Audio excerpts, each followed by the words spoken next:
to the aphorism series. In this video, we are going to talk about aphorism number 33. Let us start by briefing the 31st aphorism, which is medicine acts unconditionally. Aphorism number 32, which states the natural diseases acts conditionally. And aphorism number 33, which we are going to study in this video, that is medicines are superior than natural diseases. Let us start by reading the aphorism.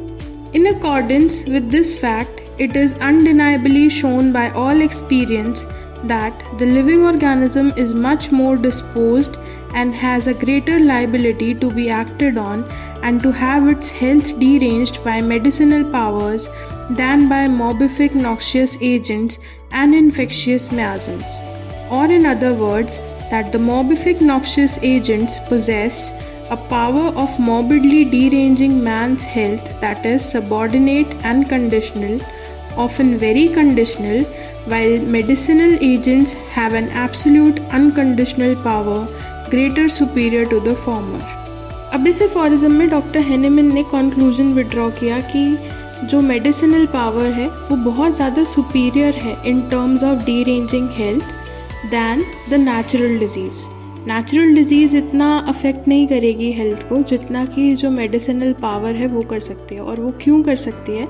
क्योंकि हमने 31st और 32nd aphorism में पढ़ा जो medicinal power है वो बहुत ज़्यादा सुपीरियर है.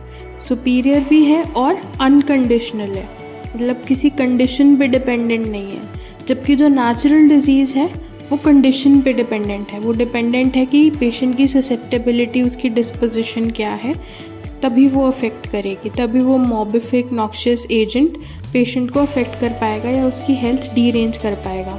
पर क्योंकि मेडिसिन की ऐसी कोई कंडीशन नहीं है, मेडिसिनल पावर अनकंडीशनल है, इसलिए उसकी जो लाइबिलिटी है to act upon and to cause derangement वो बहुत ज़्यादा है.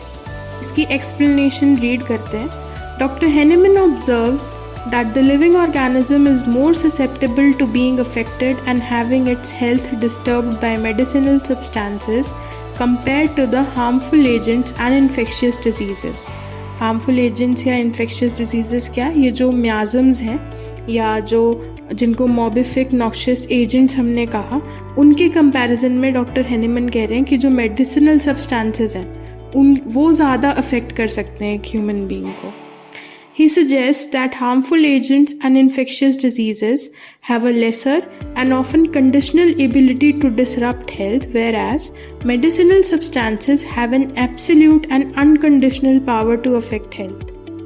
This implies that while harmful agents and diseases may or may not cause illness depending on various conditions, medicinal substances consistently and powerfully impact health.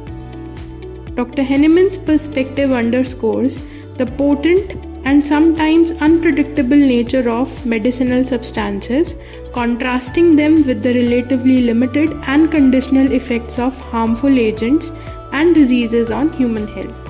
अब इस aphorism का footnote पढ़ लेते हैं.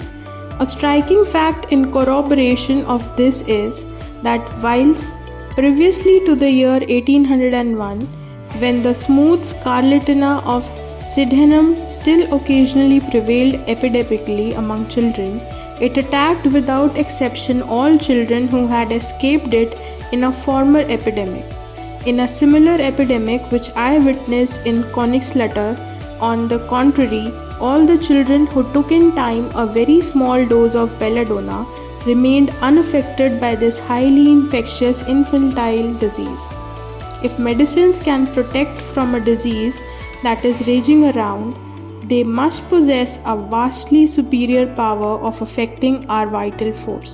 डॉक्टर हेनेमन ने इस फुटनोट को एक एक्सपीरियंस की तरह शो किया कि कहाँ से उन्होंने ये कंक्लूजन विड्रॉ किया. उसका एक एक्सपीरियंस है, एक एग्जाम्पल है उनके पास, जिसमें वो बता रहे हैं कि बिफोर 1801 जो स्कारलेटिना एपिडेमिक हुआ था उसमें सब बच्चों को ये डिज़ीज़ हुई थी, स्कारलेटिना हुआ था, which is basically group of symptom जिसमें स्ट्रेप थ्रोट होता है, रैशेज़ आ जाते हैं, फीवर आ जाता है.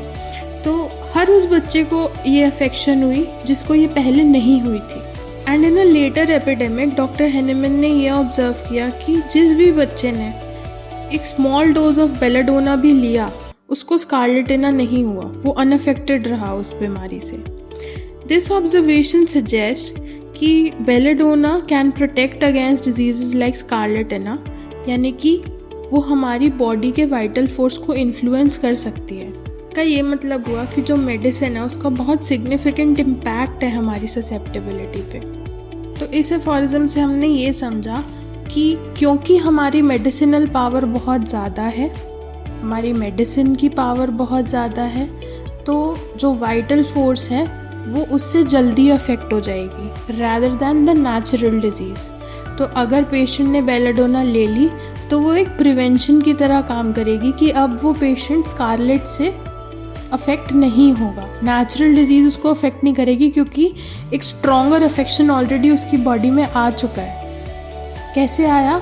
हमने जो बेलाडोना पेशेंट को दी, उस बेलाडोना ने एक प्रिवेंशन का काम किया, ठीक है, क्योंकि वो सुपीरियर थी पावर में, तो अब कोई वीकर अफेक्शन आएगी तो बॉडी को अफेक्ट ही नहीं करेगी। Belladonna is superior, the medicinal power is superior, hence scarlatina और weaker affection could not affect the vital force. ठीक है, तो इस एफोरिज्म के थ्रू डॉक्टर हैनीमैन ये बता रहे हैं कि होम्योपैथिक मेडिसिन्स एपिडेमिक केसेस में, जहाँ पे एपिडेमिक्स हो रहे हों, एज अ प्रिवेंशन भी एक्ट कर सकती हैं। That's all in the video. Thank you for watching.